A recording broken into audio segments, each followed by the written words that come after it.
Well, welcome to Week, the political roundtable from the Commonwealth Club of California. It's Wednesday, April 26, 2017. Now, you all saw this week, Ivanka Trump went to Berlin. She got kind of a touchy reception there. Stephen Colbert said this was actually the first Trump to attend a women's conference that did not include a swimsuit competition. So, that's a first. Well, listen, I'm John Zipper, your host for Week and the Commonwealth Club's Vice President of Media and Editorial. On today's program, we're going to talk about the fights over conservative speech at UC Berkeley. We'll look at the president's first 100 days. We'll check in on Dianne Feinstein and other political news, and of course, we'll end the day with our live news quiz. As always, I note that the Commonwealth Club is a place for people from a wide range of views, so any opinions that are expressed up here are those solely of the speakers and not of the Commonwealth Club. Now let's meet our panelists for today. I'm going to start on the far end with Chuck Nevius, the columnist for the Santa Rosa Press-Democrat, former columnist for the San Francisco Chronicle, and he's on Twitter at CWNevius.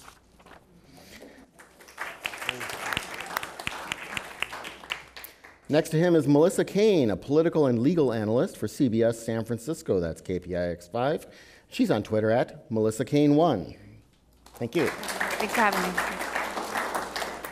And next to me is Molly Riley. She's the deputy politics editor for Huffington Post, or is it now just HuffPost? HuffPost. As of yesterday. New design, new name. And she's on Twitter at Molly Riley. So glad you're all with us. There are question cards throughout the room. You all know how that works. Write out some questions and we'll pick them up and deliver them to me, and I will try to ask as many as I can. Now on to our roundtable. This week, conservative speaker, writer, provocateur Ann Coulter was scheduled to speak at the University of California, Berkeley, but the school canceled the speech, citing concerns over safety. Coulter then announced and then unannounced that she was going to speak here anyway on Thursday. But this was not the first case where safety concerns and conservative speakers there have clashed. Let's use that. A recently right-wing personality, Milo Yiannopoulos, if I'm pronouncing that correctly, he had a speech at UC Berkeley canceled after protests there turned violent. Conservative David Horowitz, he had a speech there canceled earlier this month. So let's talk about this, and maybe let's start with Melissa. Does Berkeley have a problem with controversial speech? What are the issues here that?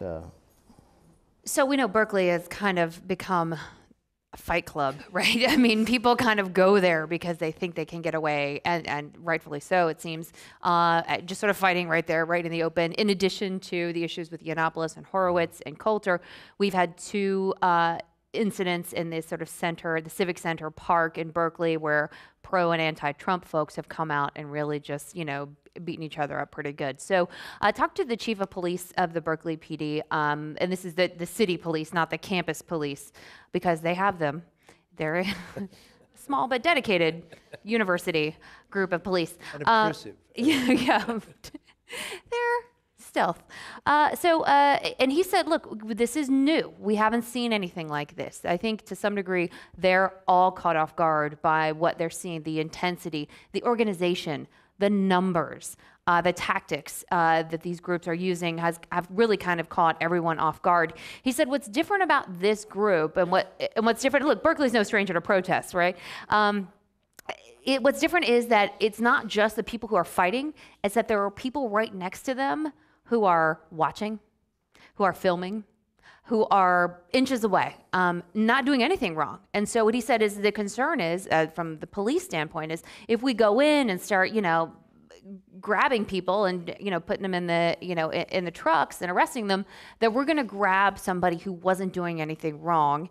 And if we do that, then holy crap, horrible, horrible backlash. I don't think it's a legal issue as much as it is sort of a PR issue. I think they're very concerned about that. So what he said, that's kind of what we have that's different. Not only is it this violence, but it's this violence with a lot of onlookers sort of mixed in, and so it's hard to know or hard to be able to efficiently separate, people who are breaking the law from people who aren't. So they do have a problem in the sense that any town that has this experience has a problem. And the chief of the Berkeley University Police, or the captain of the University Police, said that they're getting calls from schools all over the country trying to figure out what tactics they should use to deal with this issue. So it's a new issue. They're kind of clearly muddling their way through it. They're making some mistakes. It does look like they've got this sort of secret policy that they've applied now to several conservative speakers that's really undefined and is what the basis of, there's a lawsuit now. They're suing the Young College Republicans and the Young Americas Foundation. The sponsors of the Coulter event are now suing Berkeley, saying, you're violating our First Amendment rights because you're imposing this like double secret policy that you won't explain and define and let us know what it is, and you're only applying it against conservative speakers. And so they've left themselves open to that. It's a messy, messy situation, and they're sadly both, right there on the world stage, in a very confusing time when they're going to have to come up with some new tactics, maybe even some new laws, maybe even making it unlawful or some sort of misdemeanor to sort of jump in and get in the mix, to be so close so you could give the officers a way to go in and sort of break up fights without without worry that they're going to sort of grab lawfully acting people on the net. But yeah, I mean, and I said, are you nervous? Are you concerned? This is to the Berkeley police chief. Are you concerned that this has become a fight club, that people think that this is the place to come and just bring your brass knuckles and, let those liberals have it or let those conservatives have it and really just let out all this pent up anxiety that you have on one side or the other? And he said, yeah, we are concerned and our community is concerned, and they know they've got to figure it out. And again, we've got the lawsuit, we've got this policy that's coming, and Coulter has now said the latest is that she's not coming to speak, although she may come to just hang out. I don't know. But they're clearly trying new things. The police chief said that there were going to be more. He said it's going to be us, it's going to be the Berkeley University police, and a bunch of other people. So it seemed to me like they were finally going to bring in maybe some folks, some police. You guys remember during Occupy, Oakland brought in some Alameda sheriffs and brought in, people from other jurisdictions to help them deal with the Occupy folks, something like that, where they would be bringing in San Francisco police officers or, Alameda, or even CHP. I mean, it doesn't matter, right? You can bring in folks from other jurisdictions so that they're even ready to do that. So they're freaking out a bit and kind of muddling through. I think eventually they will figure out a better system to deal with this, but these groups, these organized, numerous leftist groups are something that the university and the town just is not prepared to deal with. Molly, what do you take about well, it's hard not to feel like this is exactly what Ann Coulter wanted to happen. This is kind of her jam. This is like what she and Milo and others in this sort of alt-right sphere do, is they say outrageous things, they do outrageous things, and then they rail against liberals for, being snowflakes or calling for safe spaces and things like that. And I think Berkeley is really the perfect place for her to do something like this where, she wants to speak and they are saying that they don't have the security to deal with it, and then she can say, well, the home of free speech, where the free speech movement happened, is saying that I don't have free speech rights. So I think they're really in a tough spot right now. I think it's hard for them to, obviously all these security issues are a huge consideration. They have students to protect, they have the property to protect on campus, but also they have the free speech that they have, made a bedrock of their campus to defend. So I think it's tough. Excuse me. Chuck, someone from the audience asks about, this looking like anything that's not left-wing speech is suppressed there. This does certainly play into those optics of, these are not conservative groups turning violent about a left-wing speaker. It's the other way around. I mean, I started this off by saying, does Berkeley have a problem with controversial speech? Does it have a problem with conservative speech, including right-wing speech, which I'll separate from mainstream conservative speech? Right, and I think it's just turned Berkeley into such a punching bag. Bill Maher said it used to be a cradle of learning, now it's just a cradle.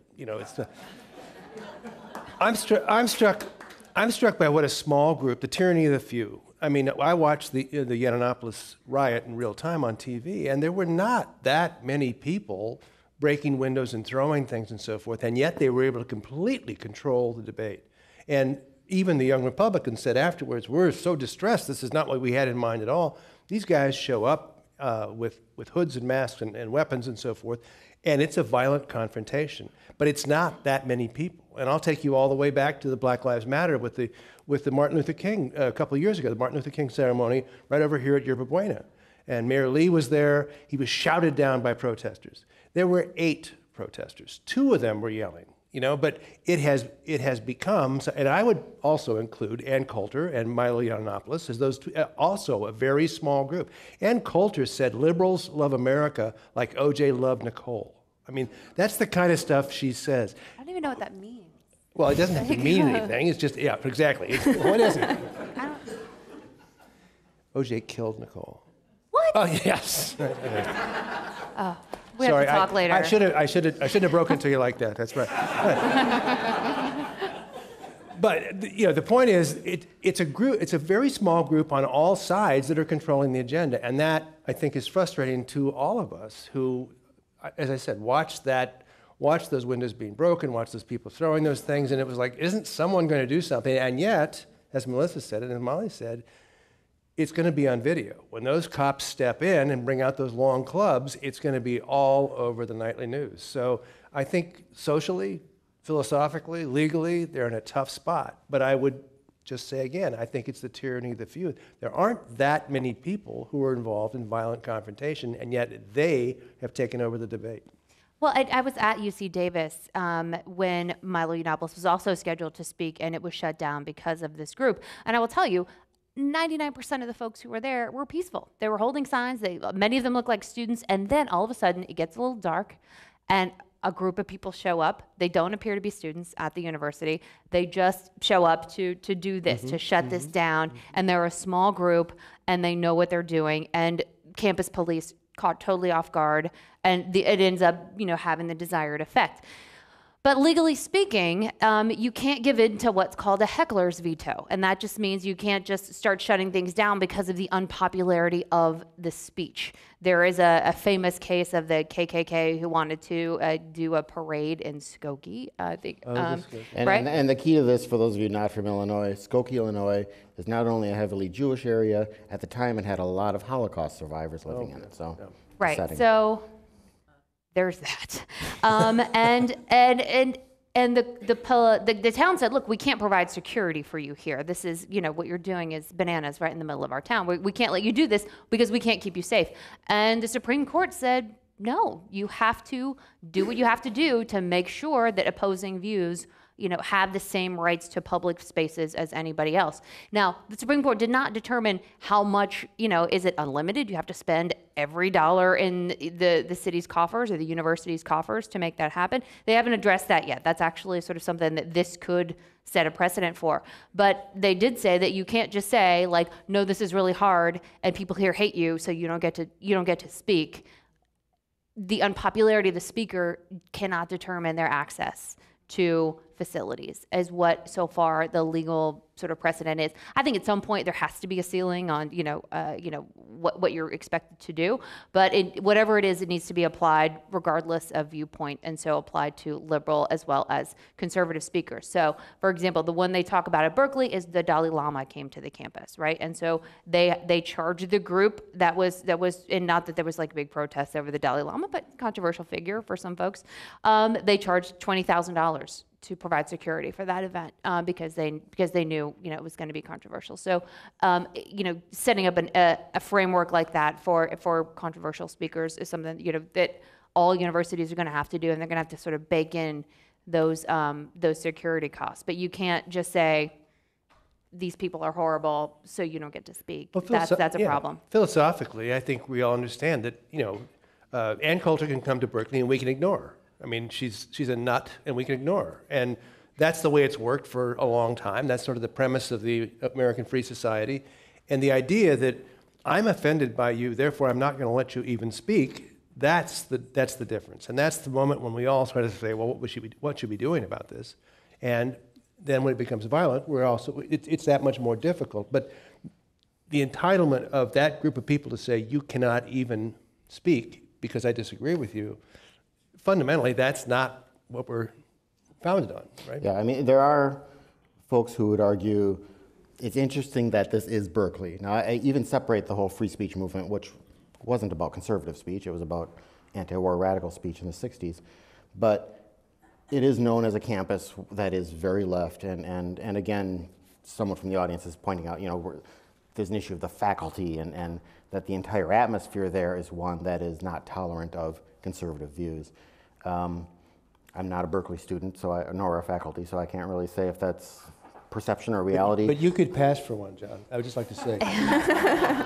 Actually, I went to the University of Wisconsin-Madison, which has been called the Berkeley of the Midwest. There we go. But I find that interesting when I hear those views aired, because what I've learned, and we get a lot of young folks working at the club, a lot of interns from Berkeley, and what I hear from them often is it's a much more conservative campus than they thought. And you've got a lot more international students there who are coming in from completely different backgrounds and such. So I don't know if anyone has any views on it. Interestingly, what we've heard from the campus Republicans, and we don't have statistics to back this up, but according to Berkeley campus Republicans, since these things started to happen, since the Milo Yiannopoulos event back in February, they've had a 5-fold increase in people attending their meetings. It is having the opposite effect. It is now, it's a forbidden fruit, whatever. It's causing people to take a real interest in this group, these speakers who are so horrible they're not even allowed to speak. People are, oh, well, interesting. When you're a kid and you see the R rating come up and it's like mature audiences only, you're like, okay, this is gonna be good. This is exactly what I want to watch. So there's, you sort of paint it like this and you make it more attractive. And they said that their membership or their attendance at their meetings has gone through the roof. I would say Berkeley campus Republicans sounds like the ultimate oxymoron, but at this point, I guess it's true. I'll see if they can get you a shirt. Oh, that'd be good. Yeah. Well, let's move on for a bit then and talk about President Donald Trump's first 100 days. Let's talk about actual policies he's pushed or gotten done or not gotten done, and if we know why. Molly, let's start with you. What's your take on the first 100 days of Trump? Well, I think the 100 days distinction is interesting because it's kind of a meaningless, media-driven timeline, but it's one that Trump embraced at the beginning of his presidency. He said he had all these things he wanted to get done in the first 100 days, and now he's kind of walking that back. He's saying, 100 days doesn't matter, all that. And I think that's because he hasn't had the victories that he wanted to have. Obviously, several of his executive orders, the most high-profile ones, the immigration ban and now the sanctuary cities, federal funding order, both of those are held up in courts right now. The healthcare bill went down in flames. A lot of the executive orders that he has signed are things that are directing agencies to do things or to review policies. Like he signed one today asking Betsy DeVos to look at the Department of Education and if there was areas of federal overreach that should be rolled back. But not a lot of concrete policy victories. Legislatively, there's pretty much nothing. I would say the most concrete victory he's had is getting Neil Gorsuch on the court, but you could argue that that was more Mitch McConnell's victory than Trump's. And then he also passed an executive order where for every regulation that gets passed, 2 have to be repealed, which is already having impacts. And he rolled back some of Obama's executive orders on climate. So those are things that have real impacts and are important. But I think for his optics, I think he hasn't gotten what he really has wanted to do. And I think that's why this week we're seeing all kinds of stuff coming out of the White House. They're talking about backing out of NAFTA. We have the tax plan that they released late last night. There's, just all kinds of stuff that they're talking about, this new healthcare bill, the border wall, trying to get that in, even though the shutdown is looming on Friday night. So I think, we're still seeing optics be number one in Trump's mind, and I don't think that he's really gotten the publicity push that he wants. And I do want to get into the tax proposal. You might have seen that a little bit later. Melissa, she's right about it being kind of a media thing, and it's funny, oftentimes Ronald Reagan is held up as someone who, first 100 days, I was reading something that he didn't get stuff passed in his first 100 days either. Am I? Well, remember too, for conservatives, right, you're not trying to affirmatively do things so much as you're trying to undo things, right? And he's done, he's definitely gotten rid of some things, put in place some rules to roll back regulation. So, it's hard. You're not looking for like you're not looking at like FDR for the Public Works Administration. Like you're not going to see the creation of new agencies for a successful conservative. So to some degree, we have to make sure we look at it through the proper lens that, success in that realm means getting rid of stuff. And so with the 100 days thing, it is just optics, but doesn't Trump love optics? Like this is a man who's like shuttling all the senators to the White House tonight to talk about North Korea when the room that they should be doing this in is not at the White House. It's over in Congress. But we're gonna bring him to my house. Like this is a man really, who is into optics. And so it does seem to be something he's sort of struggling with, trying to say, oh, it doesn't matter, but I think we kind of all know it doesn't. It does to him. But he's pulled out of the TPP. He's, there's some things I think that he can point to. I mean, I think Sean Spicer listed off like the renaming of a veterans hospital in Pago Pago or something like that is one of his pieces of legislation. We're like, good on you. But he is talking about pulling out of NAFTA now. And now he's talking about pulling out of NAFTA. And look, to some degree, this like anything else seems to be like a first firing. So yeah, he's a negotiator. Yeah. It seems like we'll pull out. Well, then we'll negotiate the terms of NAFTA as opposed to pulling out, like sort of first bid in a negotiation. So I'm not sure he's necessarily going to do that, but he definitely. I mean, I remember, I've been doing this for a long time, as you all know. It's great to see all the familiar faces here. There were times when we'd be sitting back in the room going, okay, what are we going to talk about? Not a problem. Not a problem. And I hope we're doing okay. Frankly, for me, the 100 days is more like, how are we doing? How's America doing after that first 100 days? Can we all just, even an artificial deadline to just say, are we okay? Everybody okay? We're muddling through. Okay, that's good. It matters not just for the presidency, but for the public as well. Chuck? I've always thought a great truth is there's nothing easier to maintain than a bad reputation. And if you like my mom. Yeah, if you start with something like, the Chinese are currency manipulators, and then you say, no, they're not currency. Then at first, everybody's like, what? He just said the opposite of what he just said. And then you say, NATO's obsolete, and you say, it's not obsolete anymore. Then little by little, you just start saying, well, that's just him. That's the way he is. He's got that thing.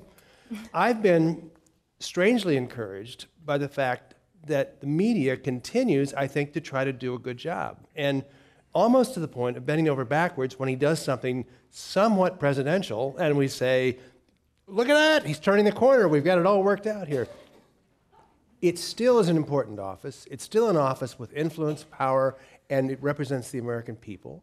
And I think that everybody's playing along with it, and little by little, he's going to be being pulled along to do that. I think he's still an impulsive bully who will probably make a lot of bad decisions, but I think he is finally getting the idea that this is not a hobby. This is an important job that a lot of people who are very smart know a lot about, and you don't know that much about it. So it's still as fascinating to watch as long as he doesn't get us in a war with North Korea, which will not be as interesting to watch, I don't think. I don't think that would be so much fun. But I keep hearing the media, I keep hearing the questions even to Sean Spicer. People will say, I'd like to ask you about such and such. Now, admittedly, this has, they're couching it, they're trying to play it right down the middle, which is great. But this is a test. This is a real test of the American people. Excuse me. What do you think of the Democrats? I mean, you're during their 100 days talking about judging other people, not just the president. How have they been? How have they adapted to being completely or almost completely out of power in Washington? Excellent. That's great. Take over the Republican thing and just lob tomatoes at whatever they do. It's great. Nancy Pelosi has come into her own. I think whatever she can't wait. She's got that right hand all fired up. Let me in there. I'm ready to go.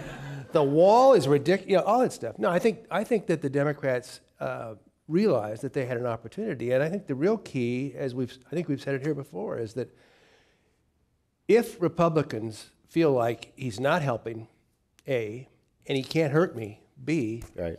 I think he's going to be a lonely fellow there, because all this he's blustered, he's tried to intimidate people, isn't really working. And if these elections prove that he doesn't have any coattails either, last person out, close the door, because they're going to be out of here. They're not going to defend that. And it'd be up to him to keep it going. So it'll be interesting to see. Yeah, I think to some degree, Nancy Pelosi is having a good time sitting back watching Paul Ryan try to rein in and be like, oh, look, see, I got all my people to vote for Obamacare.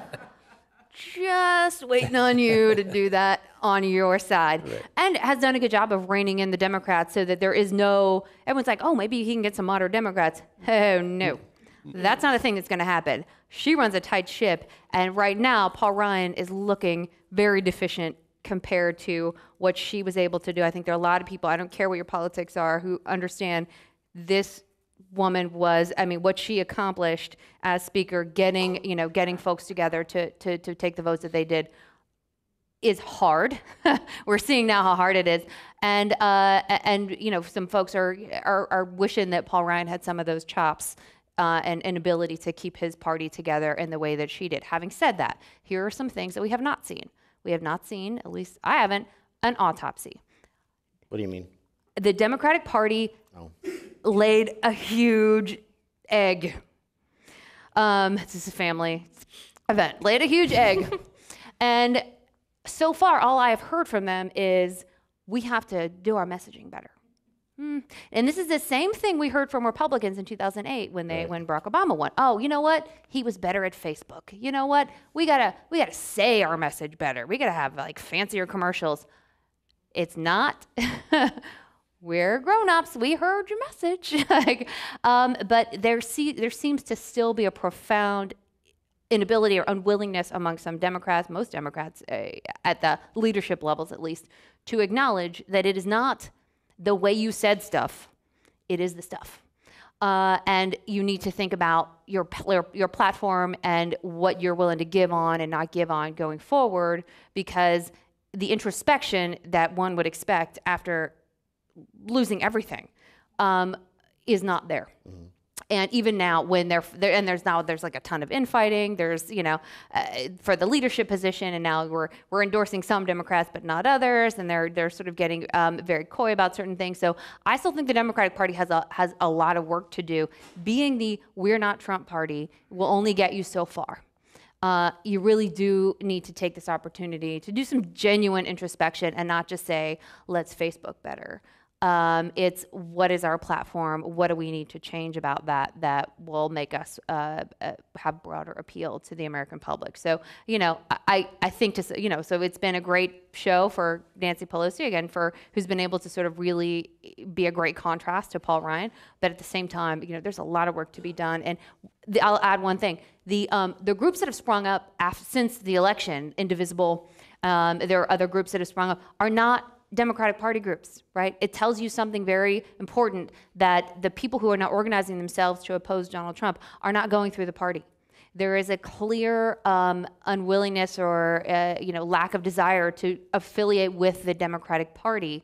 And now we're seeing all these extra party groups spring up that don't affiliate with the party. And the party needs to ask themselves why that is. Why are they so, unpopular? Why are they so ugly that other groups, that these new groups of people who've never participated in politics before, right? These are people who are grassroots, newly energized folks, and they are creating their own institutions instead of joining one. And that, I think, is a big problem for Democrats. If they can't somehow find a way to swallow those folks up, they're going to be in big trouble. There's a lot of these extra party groups happening right now, and I think that should send a big message to the party. Yeah, and just to add to that, I think there hasn't been too many tests yet of Democrats. I think the Supreme Court fight was a major one. They did force McConnell to go nuclear with the filibuster, and some of the confirmations they challenged pretty strongly. Jeff Sessions came down to Mike Pence having to be the tiebreaker. But other than that, there haven't been real opportunities for Democrats to stand up. The GOP has kind of imploded on its own. The infighting has really benefited the Democrats in this case. So I think it'll be interesting to see what goes forward as they start working on healthcare again. There's a bill right now that's going through the House. It looks like it may pass the House. The Senate is a little bit iffy. So it'll be interesting to see what happens there. And then on healthcare. On healthcare. Mm-hmm. And then with these special elections that are happening, Georgia with the first round was last week. It's headed to a runoff, and the Democrat in that race, Jon Ossoff, looks like he could potentially win. And if that happens, I think that's a real going to be a rallying point for Democrats in these districts that are conservative, but where voters are, maybe not happy with the way things are going. We're seeing a lot of Democratic challengers popping up in red districts. Here in California and Orange County, there's a bunch of Democrats running against Mimi Walters. Devin Nunes just got a challenger. So I think those are going to be the things that we really have to look to see how Democrats are doing in this era. Two quick things. One is the Ryan struggles just show that the Republican Party continues to be a very divided party. They were before, they still are, and they're having problems just getting their own agenda out now that they finally have the opportunity. And second, there are so many people that are still blaming FBI Director Comey, still blaming the Russians. Granted, they had an effect, but I'm reading Shattered. I'm reading the book about the campaign, the Hillary Clinton campaign. They ran a very difficult to like, somewhat unpopular candidate who had no challengers because it was going to be a coronation, and they miscalculated badly on who they should have been speaking to, who they should have been reaching out to, and it's not Comey's fault that happened. And Trump, for all of his flaws, tied into this anger, this middle class loss of prestige, job, and self-esteem that made a difference in his campaign. And that's how desperate people were. Any New York Magazine readers here? Did you see the Frank Rich article, which was saying that, not the current issue, I think it was the one before that, saying that Democrats should not go chasing after these Trump voters, saying that there are core historical Democratic issues on which Democrats should reaffirm themselves, talking about labor and such, but don't bother going after, as he was putting it, the hillbilly vote. You're not going to get them, and you will change yourself in a bad way by going after them. It's interesting. Yeah. It's interesting. Well, I don't know who they're supposed to go after. That's exactly. I mean, if she ran this campaign that people want to say was so horrible, and yet she got the second most votes of any candidate ever for president. Yeah, I think that's 78,000 of them in the wrong place. Right. As we all know, Saturday Night Live used to be very funny. It's not as funny as it used to be, but they did do, I thought, a very clever thing when they had the TBD, to be determined, and they did a supposed news story from the future about how luckily a new leader, a new Democratic leader has come up, and they'd show the statue, and it was just a straight block of stone because it was to be determined. We don't have that person, but Nancy Pelosi, God love her, Dianne Feinstein, wonderful person, Hillary Clinton. If there's a message they got out of that campaign, that was old politics. Who are those new people? Is it Kamala Harris? Is it Gavin Newsom? I don't know who it is. But that's the transition they're going to have to make. And those people will be dragged kicking and screaming. But I think that's what we're going to have to do is see who is that next generation and what new idea do they have?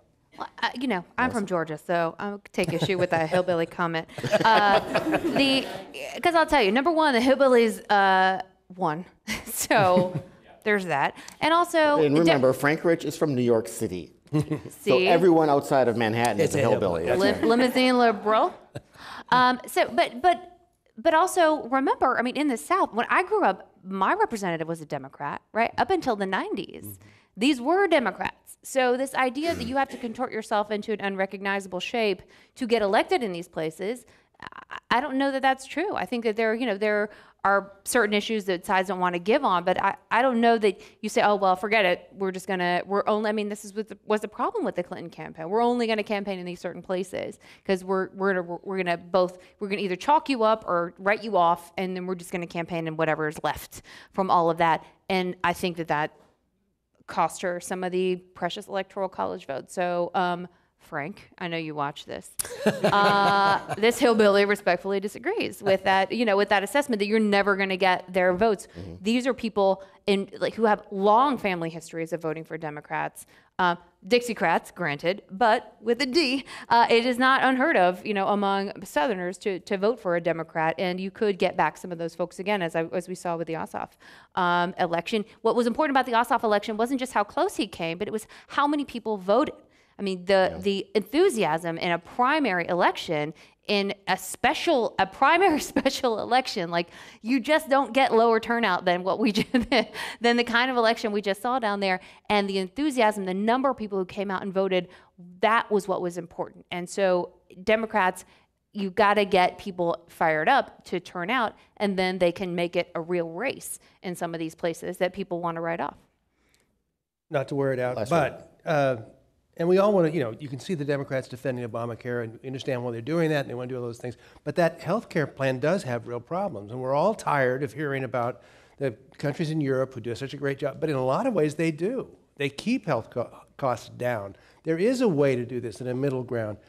I just listened to a podcast the other day, and this woman was saying that in today's market, if polio was a problem in today's market, we wouldn't have a cure. We'd have 7 different kinds of iron lungs in every color. That would be because it's actually better to treat someone for a lifetime rather than to cure them, because you make more money over the period of time. There are problems with healthcare. There are problems with medical costs. There are problems with prescription drugs. There's nothing wrong with saying that. It's doing something about it without getting defensive. And I think there's room to do it for Democrats, for God's sake. Okay.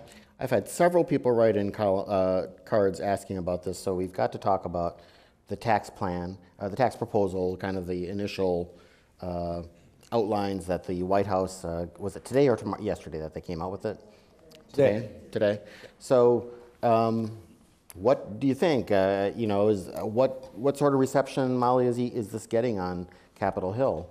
Well, I think the numbers, I'm not exact with the numbers, but I think Trump wants to cut the corporate rate into 15%, which is a huge cut for the wealthy, and will mostly benefit wealthy corporations and wealthy people. So that is obviously something that is not going to play well with a lot of his base, and is something that a lot of Republicans on Capitol Hill don't want to happen, because it's going to add so much to the deficit, or likely would. And anything that adds to the deficit is something that they won't vote for. So I think he's going to hit up against a wall there on Capitol Hill. I think they'll probably meet somewhere in the middle. But the fact of the matter is this is a huge gift to the rich, and something that Trump himself would likely benefit from, although we aren't sure exactly how he would benefit since we haven't seen his tax returns. But yeah, I think the big story here is how much he's giving to the wealthy with this. And we should maybe give some detail on this. I guess they're talking about, they want to go from 7 different levels of tax brackets down to 3. The top would go down from 39.5 to 35, and then of course the corporate would go down to 15. I guess the 20, and there would be a 10, and the 25 I guess would stay the same, right? Melissa? Well, next to the word vague in the dictionary is a picture of that tax plan. I mean, that all sounds great. Oh gosh, let's just cut taxes down to 15%. But even at the press conference today, I was just telling Melissa, my wife has had a surgery, so we're at home all the time. I'm retired. We never miss the Sean Spicer Hour. We watch it every single day. And they brought 2 people up there today to try to explain what was going on, and they were like, whoa, you're getting so detailed about this. We don't know what it's just sort of an overall, that there's a million details, and I think what eventually appears will be much different than what we introduced. Well, one thing that's in there that was interesting, and one of our audience folks asked about this, was its impact on California. And in it is the desire you would not be able to take a deduction on your State income tax. State income tax if you're federal, or you wouldn't be able to deduct your federal. You would not be able to deduct the taxes that you pay to your state. Thank you. In your federal taxes. No. And that would really hit New York, California are 2 of the big states that have the state income taxes. So it's really harmful. First of all, I think that we need to view this one-pager as an opening bid. I don't think that this is something they're going to insist on, down to every line. I think that this is sort of, so it sounds a bit extreme, but I think that there's some wiggle room. For example, Donald Trump has talked about a 20% corporate tax, and he wants to get it down to 15. So it seems like there's some, he can give a few points. So, let's just recognize that this is just, a thought piece and not an actual law, because there's so many things happening that they're going to have to deal with. Having said that, I think he did tap into one thing that I think is important. We need to simplify. Now, there have been efforts in California, for example, to do this.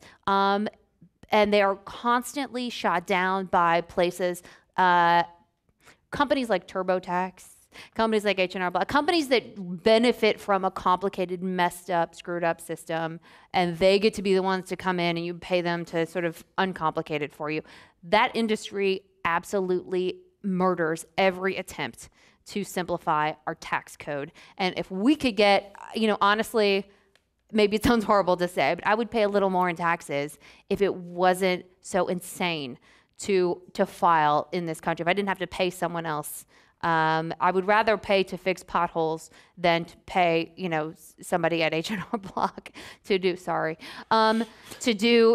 this stuff. And so I think that there is some enthusiasm and interest among American people to say, yes, part of the plan is to reduce the deductions down to mortgage, charitable giving, and retirement. And that's it. And just forget it. None of the other stuff. And that's going to have some impacts, some good and bad impacts on various groups of people. But you've got like the yacht deduction. You've got all sorts, it's crazy. So I think that that's a good thing. I was actually happy to see that that we were going to get back to like a more streamlined way to approach this. And if we could if that could make it through the process, that would be amazing. The other thing I think is important about this plan is, remember, the plan bakes in a ton of growth, right? The plan says we're going to cut the crap out of taxes, but we're going to grow the crap out of the economy. And so that's all, even Steven. And so I think that, there's this constant debate about does lowering taxes lead to growth? Does raising taxes, lead to smaller growth? And I won't say the jury's still out. I will say if you look at historically, it doesn't make any difference, frankly. Sometimes tax rates are high and the economy does great. Sometimes tax rates are low and the economy does great. That argument is going to be front and center, because in order to get this through the Senate without 60 votes, the administration is going to have to show that this does not have a deficit impact beyond 10 years. And I'm not sure that that's going to be a thing that they can do based on the current plan. Now, the current estimate is like $5.5 trillion over the next 10 years. I don't think they're going to be able to explain that away. So we're going to see this debate over the impact of taxes on the economy. It's going to be a huge thing, and it's going to matter because if the administration is somewhat wrong, if it won't actually just sort of zero out because things will be so awesome that we won't actually need, we won't contribute to the deficit, then you're going to need Democrats in the Senate, and then sort of everything falls apart from there. So this crucial point about what and how this is going to add to the deficit is the thing to watch here as these negotiations keep going. That really determines how many votes they need in the Senate. Do they need Democratic help, which they're not going to get in the Senate going forward. So just look for that. That's the most important thing. But I think they're onto something with the simplification part. I hope that survives. Whatever the bill is. But I might lose my yacht deduction. But I think just on your second yacht. Oh, the second yacht. Okay. First one. Now, the last time we did a major overhaul in this country of taxes was 1986. President Ronald Reagan, a Republican, of course, worked closely with a Democrat, Dan Rostenkowski, who headed up House Ways and Means Committee, I think. And they did quite a bit of simplification. They really, whatever federal involvement we have, for example, in affordable housing development today, was created back then through tax credits and certain the way bonds are handled. So it's interesting when you mention, will they have any Democratic help on this or any assistance? There's things that some Democrats in there, like you said, could be interested in, but there's no evidence that they brought Democrats on board as part of the process. And this is what we saw in healthcare as well. You have to get, and I hate this word, forgive me, but you have to get stakeholders involved. You have to get, if you need Democratic votes, you got to bring Democrats in. Yeah. One other thing I will add, I did interview Mayor de Blasio, who was here fundraising for his reelection, and I asked him about this issue, this state income tax credit issue. And he essentially, I'll paraphrase here, he said that people in New York hate it, people on Wall Street hate the idea of not having that deduction. And he basically said Donald Trump's fancy friends at Goldman Sachs, again, I'm paraphrasing, but Donald Trump's fancy friends at Goldman Sachs will not stand for the elimination of this kind of deduction. So that may be something, if he gets a lot of pressure from investment bankers and the like and other real estate folks in New York, specifically in the city, then that may be one of the things that he can give on as we move with the negotiation. So as Californians, we can wait and see, and maybe the final version just says, west of the Mississippi. I don't know, but he seemed to think that New Yorkers would not let the president keep that in. Okay. One last question on this before we move on to the next topic. Someone in the audience asks, doesn't a simple tax code reduce the ability of government to drive economic activity with tax incentives, tax credits, and such? Will that neuter the government in a sense?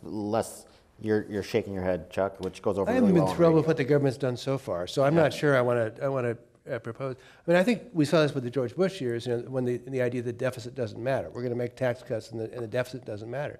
Well, it turned out it did matter. But again, I would say what Melissa said about healthcare, about tax reform. These are things I don't think that we talk about how fraught the country is, where we can't come to a decision, we can't do it. Infrastructure is another thing. I mean, we've got a lot of things that could be agreed upon if we were willing to take a moment, step back, and say what would be acceptable, what would not be acceptable. Why couldn't we get on board with these things? And we've become so polarized that we aren't doing it. But I feel we may be moving toward that because right now we're doing nothing. And I think that there's a lot of momentum from people who feel disenfranchised, who want to see something. And I think that person is going to show up, whoever he is, TBD, and whenever he shows up, or she, it will be a movement. Well, Chuck, you got some free time now. I do. I'd like to announce, actually, at this week moment. First. Yeah. Just real quick, to get to the question, though. Are you First saying of all, I didn't get to the no, you didn't, but that's okay. But here's the thing. The question was, are we getting rid of the government's ability to incentivize behavior? And look, there's a question, let's just start with, is that the government's job to be telling people how to do what lawful things that they should be doing? There'd be plenty of conservatives who would say that's exactly what the government should not be doing. Right. So so let's start with that threshold question. But let's assume that the government should be telling us what legal things we should be doing more of.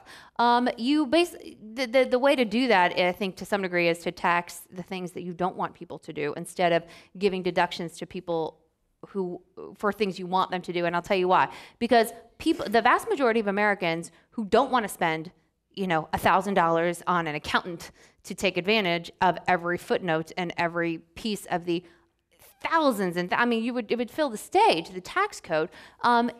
It ends up being regressive to some degree because people who could use some of the deductions can't afford them, they don't take them.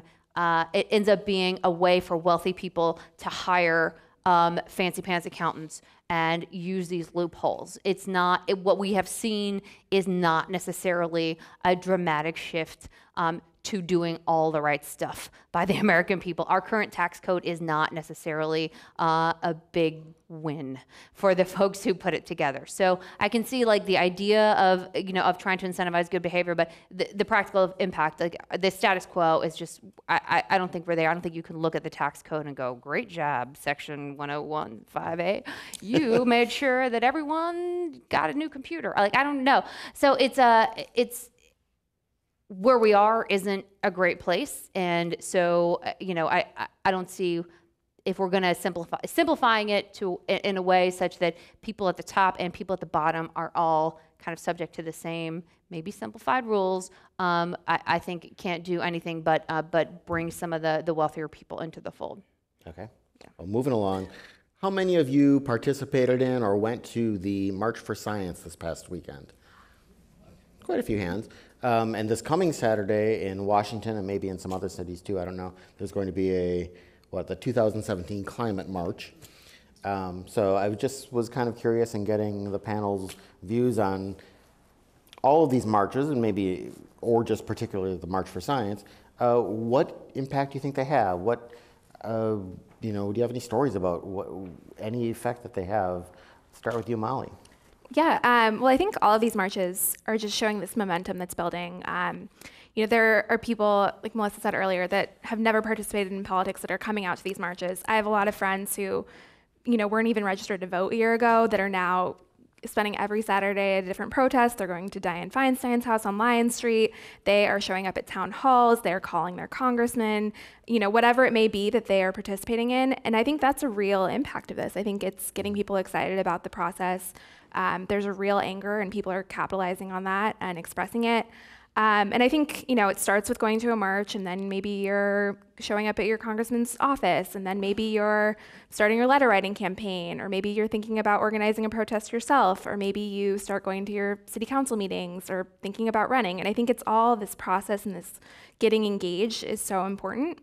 And I think that's like the big impact of these marches. Whether or not they're influencing Trump, is up in the air. I think they are getting his attention for sure. On Saturday, he put out that statement saying, of course we support science. We love scientists. Like, my administration will do more for science than any other administration. So he is paying attention. He doesn't like bad publicity. He doesn't like being called names, and he doesn't like seeing these signs, and everyone has really creative, funny signs out there. So I think it's working bit by bit. It is a little hard to beat the scientists for the cleverness of their signs. They Melissa, win. any They thoughts? totally win. Oh my gosh, like their signs were so amazing. Were you down there for any of it? Do what? Were you down there for any of it? No, I was not down there for that. I was at the Women's March, and their signs were awesome too. But I have to say, the scientists kind of, there's lots of women at the Scientists March too. But I just mean, but I think it remains to be seen. I think it's a good thing for folks to come together and meet each other, because getting involved by yourself is not useful. You got to sort of figure out who else is in your community you can work with to do stuff. But at the same time, I think we should all be a little careful about tying science and a party together. The left has some questionable science stuff going on too. There's the anti-vaxxer movement. We're not folks who are in the Democratic Party aren't immune to some of the draws of the doctor you find on Google. That is something that the left is guilty of at times as well. So, and I think people will try to be careful about that, but I think as long as we're careful about making sure we're not just saying only Republicans are a problem with this, that we're talking about something that really transcends party, that's then we'll be in a good spot. But I didn't see to be fair, I wasn't there, but I hope that they kept in touch. I hope anyone who's sort of motivated to get involved in politics reaches out and gets in touch with other people. But if not, then then it is for naught. Then marching isn't the thing. Maybe you go, you need to go down to District 6 in Georgia and knock on doors. Maybe that's a better use of your time than marching together and then going back home and just sort of doing your thing, watching Sean Spicer every day at 10 a.m. Kind of a cheap shot, Melissa. No, you live in San Francisco. You don't need to do anything more. I am retired. You now. live here. That's your political statement. You don't have to do more than that. Anyone who just pays rent to live here in That's San good. Francisco, we don't have to do more than that. Okay. But folks who who've come from everywhere, they need to stay together, or else they're then it's not going to be useful. I just think the idea that you turn to someone and say, we're trying to turn out thousands of people to march for science. That guy's going to think, are you kidding? I'm going to turn up. And yet people did. And I think Molly's right. I think it's a moment in time when people are very, very activated. And that's the good thing about this terrible president, is he's activated so many people. But I think if we can focus it for good things, it could really work out. And science is, the fact that we'd have to defend science, that we'd have to say, science is a good thing. I would say most people would agree with that. And yet, at this point, we've allowed this discussion to become so fraught that you actually have to defend scientific data. And it's incredible. But, therefore, we go out on the street and we march and say, yes, we do. We support science. That's a tenet of what we believe. And I think that's important. So it may not be the end of the world to have a demonstration, but I think it means something to someone. My favorite sign showed a picture of the millionaire from Gilligan's Island, and it said, how many times did the millionaire save them? 0. How many times did the professor? Almost every episode. That's it. What was the one what do we want funding for science? When do we want it? After peer review. Yeah. Like, Let's talk about the sanctuary city. There was a big ruling recently on the sanctuary city policies that, well, it wasn't on the policies, it was on Donald Trump's, was it specifically on an executive order he's made? Molly, can you explain what happened? Sure. So Donald Trump in February, I believe, put out this executive order saying that any jurisdiction that has what they haven't fully defined, they haven't really defined what a sanctuary jurisdiction means, but basically what their definition is that any city that is resistant to federal immigration policy would be at risk of losing federal funding. San Francisco in the county of Santa Clara sued, and it came up in court about 2 weeks ago. And during that hearing, it was really interesting because the Justice Department lawyer, the lawyer arguing in favor of Trump's order, basically didn't defend the order as it was written. They defended an interpretation of the order that was much more narrow and basically said, this isn't going to impact all your federal funding. It's just going to impact these few grants, barely impacting San Francisco at all, and only like $1 million in Santa Clara. And that's pretty different from what Trump himself has said about the order. He's described it as a weapon. And Attorney General Jeff Sessions has said that he wants to claw back funding from sanctuary jurisdictions. So that was a really interesting dichotomy, and that was something that the judge, William Orrick, the federal judge who ruled on it, questioned during the hearing. He said, how can you say that when the order is written this way? So you could kind of see the writing on the wall during the hearing itself. And so yesterday he came out with his ruling and did, in fact, issue a preliminary injunction nationwide. So the order, or Trump's order, is nullified right now. It'll probably be challenged in higher courts pretty soon. But he wrote in the order that this is, it looks pretty unconstitutional to say that they can take the federal funding from these cities when they are, in fact, complying with the law as it is written. And he did say that the way that the Justice Department argued in favor of this narrow interpretation of it was just unreasonable, and it made no sense because it would make Trump's order basically useless. So it was a really interesting order to read yesterday, and today the Trump White House put out a statement saying, they blamed it on the San Francisco judge. They made sure to highlight San Francisco. They mentioned the Kate Steinle case, and really attacked the Ninth Circuit. And today in an interview, Trump said that he is planning on dismantling the Ninth Circuit, which is something he can't really do. And also, this didn't even come from the Ninth Circuit. This was from the district court in San Francisco. So there's a lot going on here, to say the least. Melissa, any thoughts on this? so many. This was so weird. You were there, I was there when the oral argument happened on this, and we were all like, holy crap. When the Justice Department folks got up and said, this is just the president using the bully pulpit, this doesn't actually mean anything, we were all like, did he just, I'm not crazy, right? That was the thing I heard. It was insane to watch these lawyers say, this is just, pinball, Trump just being Trump. And you're like, no, this is an executive order that's like a thing, and it caused places like Miami and Lansing, Michigan to pull back from their sanctuary policies because they were so nervous about this thing. So that was freaky. Like, it's weird that you get a surprise in court like that. Usually that stuff's in the papers, but it wasn't, and then they just said it and was like, okay, weird. But there are a couple of really important things at issue here, and this is something that sort of cuts across everything when it comes to federal funds, and everyone's like, because that's the thing, like, oh, just let's pull their federal funds. Berkeley, let's pull their federal funds. Congress allocates federal funding. So if you want to pull federal funds, you go through Congress. You don't get to sign a piece of paper and declare that federal funds are, should be withdrawn from a particular thing. So that was one thing that was important about this case that the judge really talked about in a 49-page ruling. Fun. That only Congress has the right to withdraw funds or to sort of draw a line and say funds can only be used for this or that. It is not the president's purview to do that. But let's assume that Congress says, okay, we're going to allocate these funds, and then you can do whatever you want. Let's assume Congress sort of baked in the discretion needed to remove sanctuary city funds. Even if that's true, the funds have to match the issue. You can't take away school lunch money, federal school lunch money, because of a sanctuary city, right? They have to, one has to match the other, right? So that's what the government was arguing was, that we're only talking about just these very few little funds because that's what's at issue with the Justice Department. And the judge was like, well, wait a minute. That's not what the order says. The order is incredibly broad. You want to come in here and tell me it only applies to like these 3 little Department of Justice grants.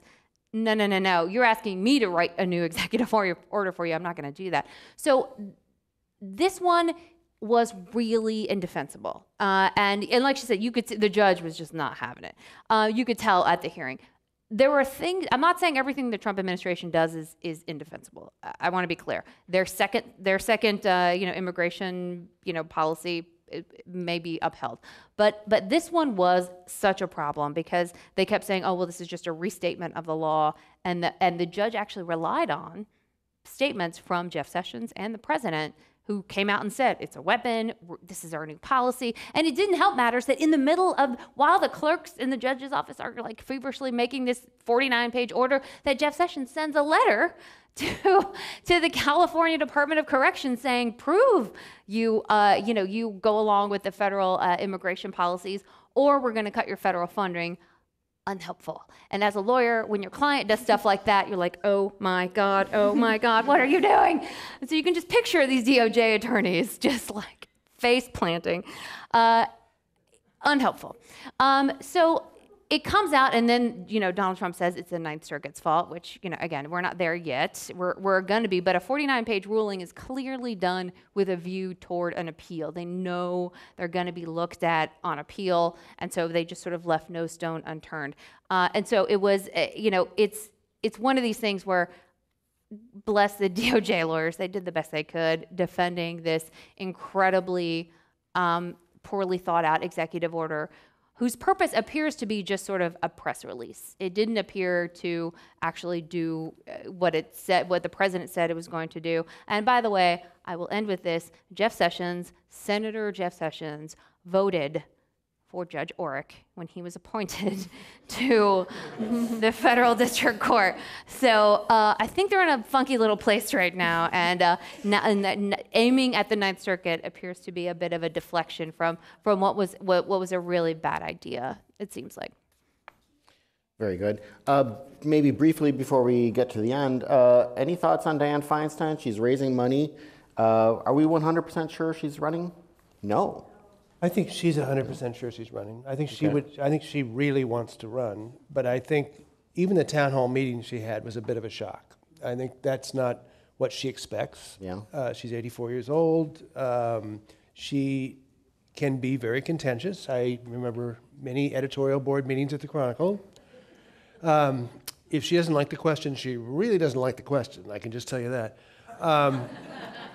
But she's in such a powerful place. I mean, where she is in her career and in those hallowed halls, it's important for her to be there. But I think she's going to have to be convinced not to run. That's as clear as I could say it. Her husband has had some health issues. Yep, serious health issues. Yes. Her husband has had some serious health issues, and so my understanding is she's sort of figuring that out and making a determination. At the town halls, like, she did not look like she was having any fun, and there's a reason why she has never had one.